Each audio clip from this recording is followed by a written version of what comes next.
Okay, this is a very quick demo of what Looper Trimmer is supposed to do. This is another program that I'm working on that's supposed to be in tandem with Looper. And what you do is you make a Looper timeline or a playlist, whatever you want to call it. Let me find one here. This one has a few events. Yeah, this one has enough events. Actually, this one's already trimmed, so this one's a bad example. Let's see. I'm going to use the swiper one. I don't really want to use this one just because footage-wise. Well, it's my stuff, but it's not my footage. But anyway, this is how it works. You have a looper file. It has 15 events. And this all comes from this file, swiper tape 2 move, which is a 6 gig file, 27 minutes long. Looper Trimmer.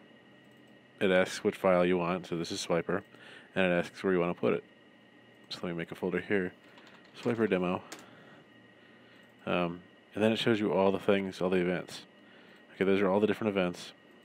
The in point and the out point of the original file, the adjusted in point and out point of where ffmpeg is going to trim the file. And what it does is, in the code right now, this here, 3 seconds, that's the offset.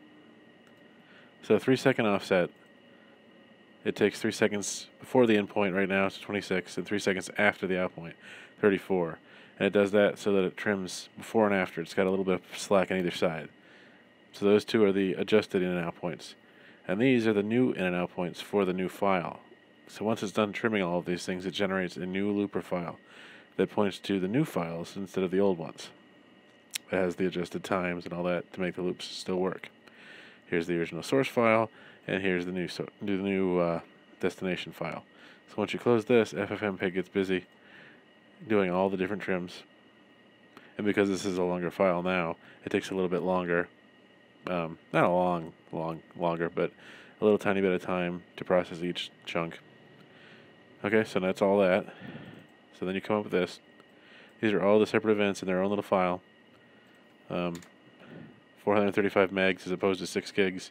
And when you open the trimmed looper file, these are all the events again. And they all load from these separate files that ffmpeg generated. So, see, it's the same thing. These are all the same exact events that were in the bigger file.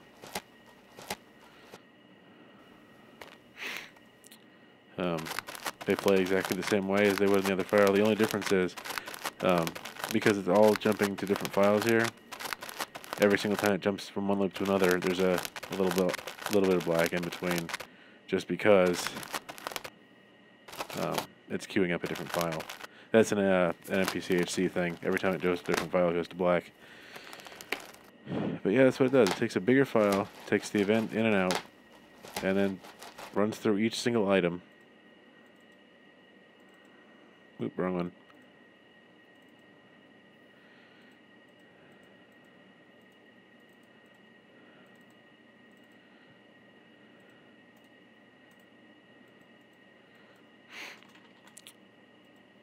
Each single item, in and out, trims the in and out, makes a new file, and that's what it does. And then you get this special folder with single events.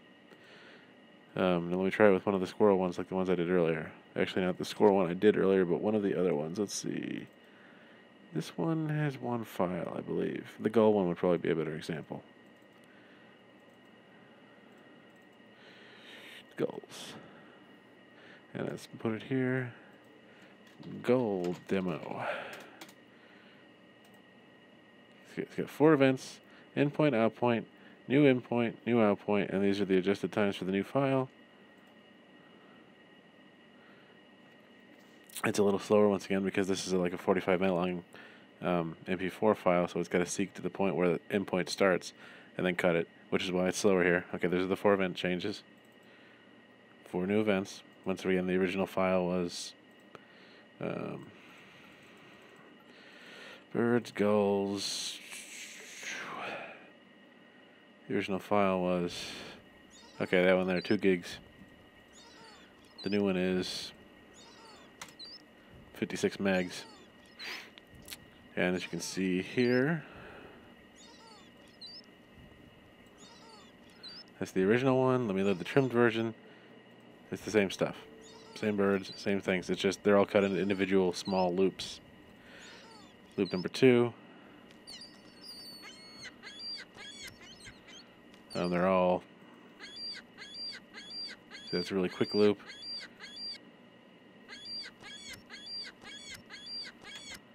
And they're all the same quality as the original, because they're all losslessly clipped.